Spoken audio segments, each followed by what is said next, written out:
Cinta Andara episode 11. Dara Pov. Dia aneh, dia berubah. Apa yang terjadi dengannya? Saat ini dia sedang menciumku, melumat bibirku penuh nafsu. Bahkan aku pun tak sadar jika saat ini aku ikut berendam di dalam bathtub dengannya dalam keadaan berpakaian lengkap dan dengan posisi duduk di atas pangkuannya. Dia mengerang, mendesah, dan aku pun sama. Kami menikmati ciuman ini, ciuman pertama kami. Lalu dengan terengah-engah dia melepaskan ciuman ini. Rasanya sesak, karena aku sulit bernapas, napasku terputus-putus. Begitupun napasnya. Aku menunduk malu.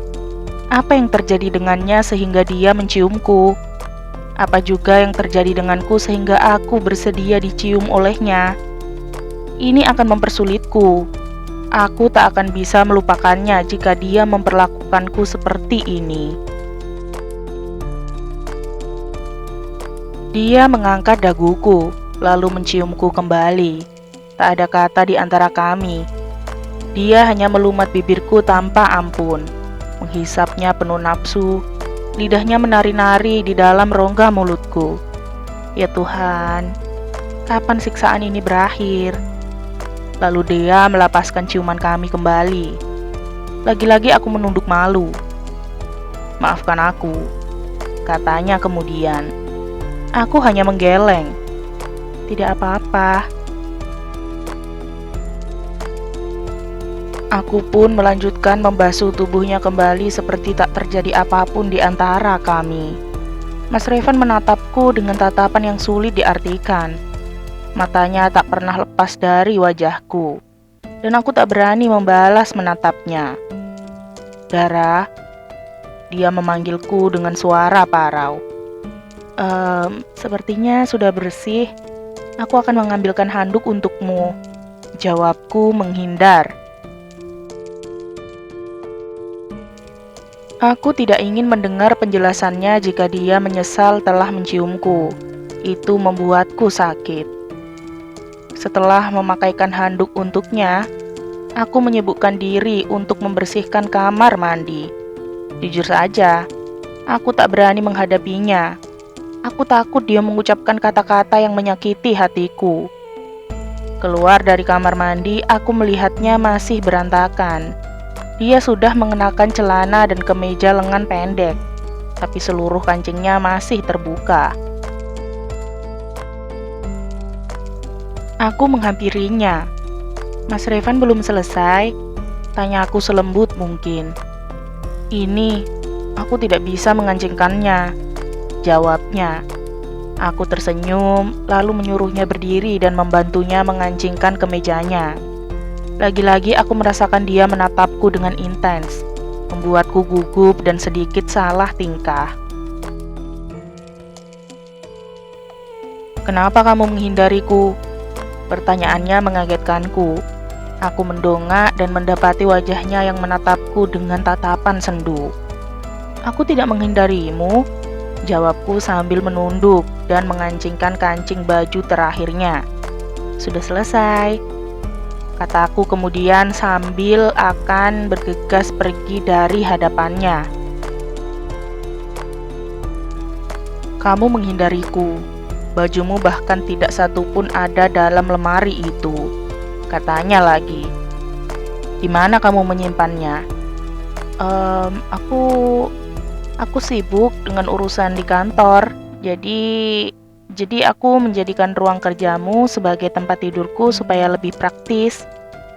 Kamu tidur di sana? Iya, selama Mas Revan koma, aku tidur di sana. Aku berbohong. Selama ini tentu aku tidur di sebelahnya, di ranjang rumah sakit yang sedikit lebih keras daripada ranjangku. Kamu bohong. Kamu selalu menjagaku saat di rumah sakit. Kamu bahkan tidur di sana. Aku tersenyum meyakinkannya. Aku memang selalu ke sana, tapi aku tidak tidur di sana. Lagi-lagi aku berbohong. Aku akan turun menyiapkan makan malam. Mas Revan istirahat saja, kataku lagi lalu pergi meninggalkannya. Makan malam berlangsung sangat canggung. Bagaimana tidak, aku duduk menghadap Mas Revan dan menyuapinya. Sedangkan dia masih sama seperti tadi sore, menatapku dengan tatapan tajam anehnya. Ada apa? Akhirnya aku memberanikan diri untuk bertanya. Ada apa? Aku tidak ada apa-apa, jawabnya dengan santai. Ada apa dengannya? Kenapa dia aneh? Kenapa dia berubah? Kalian terlihat mesra, kata ibu yang seketika membuat keadaan semakin canggung. Ayah, apa aku besok sudah boleh masuk ke kantor lagi? Tanyanya mengalihkan pembicaraan. Bukannya kamu masih sakit? Aku hanya tidak ingin mati bosan di dalam rumah. Terserahmu saja. Sekalian, lihatlah perkembangan Dara. Dia mempunyai kemajuan pesat. Bahkan dia beberapa kali memenangkan tender besar selama kamu koma. Uji ayah terhadapku. Benarkah? Tanya Mas Revan sambil melirik ke arahku. Ayah terlalu berlebihan, jawabku merendahkan diri. Bukan hanya itu, dia bahkan menjadi primadona di dalam kantor kita. Tambah ayah lagi. Primadona? Dia bertanya lagi kali ini sembari mengangkat sebelah alisnya. Aku hanya mengangkat bahu tak mengerti apa yang dimaksud ayah. Lihat saja nanti setelah aku masuk, apa dia masih akan menjadi primadona atau tidak. Katanya kemudian membuatku sedikit bingung dengan apa yang dia maksud. Aku melihat ibu dan ayah hanya tersenyum, sedangkan Mas Revan sendiri terlihat santai seperti tak terjadi apapun. Setelah makan, kami menuju ke kamar. Niatku hanya untuk mengantarnya tidur dan mengobati tangan serta kepalanya. Aku membenarkan letak duduknya, membuka perban di tangannya dan mulai mengobati.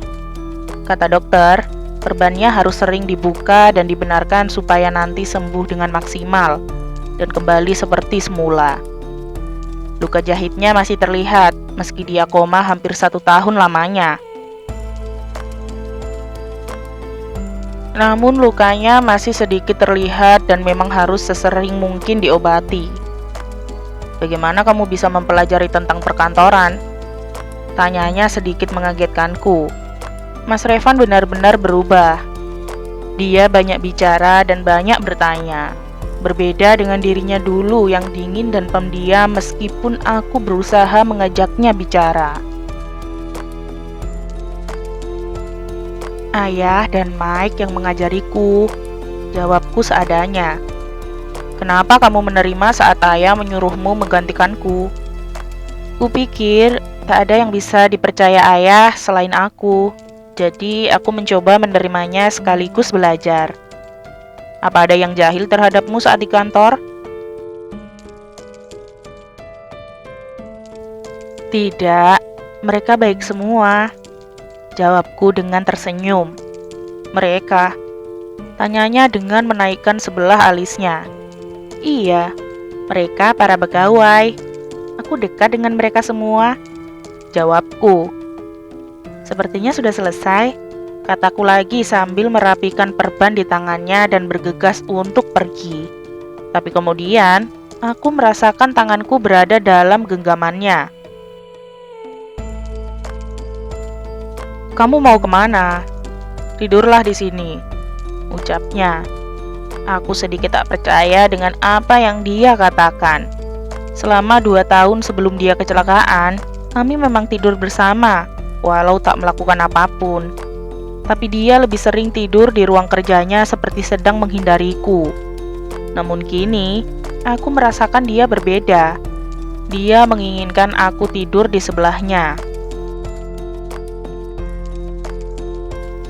Aku mau mengembalikan ini dulu, jawabku sambil menyodorkan kotak obat padanya. Baiklah, jangan lama-lama. Dan aku pun mengangguk. Malam ini dengan segala kegugupan dan kecanggungan akibat ciuman yang kami lakukan tadi sore, akhirnya kami tetap tidur bersama tanpa melakukan apapun. Setidaknya aku senang, Mas Revan tak sedingin dulu.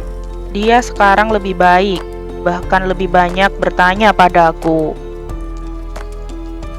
Pagi ini menjadi pagi yang berat untukku karena lagi-lagi Mas Revan menjadi sosok sebelumnya. Sosok pendiam dan dingin. Ada apa dengannya? Aku yang kini sedang memakaikan dasi untuknya sedikit tak enak.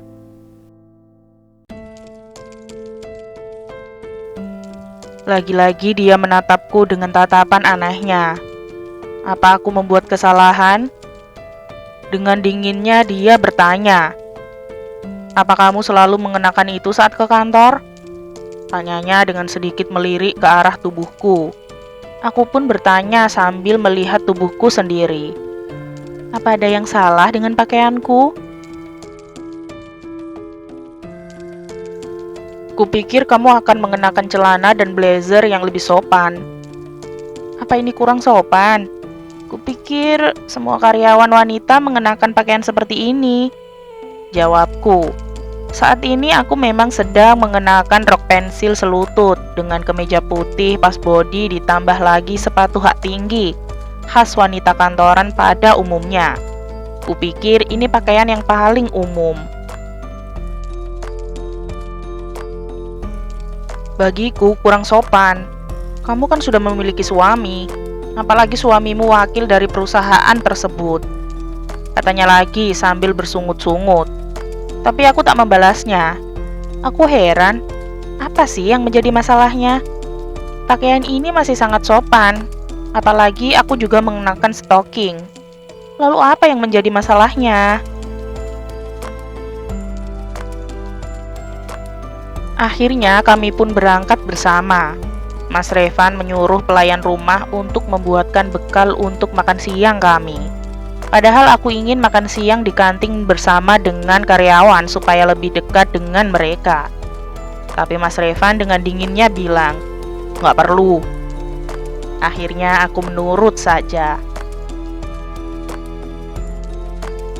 Bersambung, nantikan episode 12-nya ya. Jangan lupa like, komen, share, subscribe, dan nyalain loncengnya agar nggak ketinggalan upload cerita-cerita selanjutnya.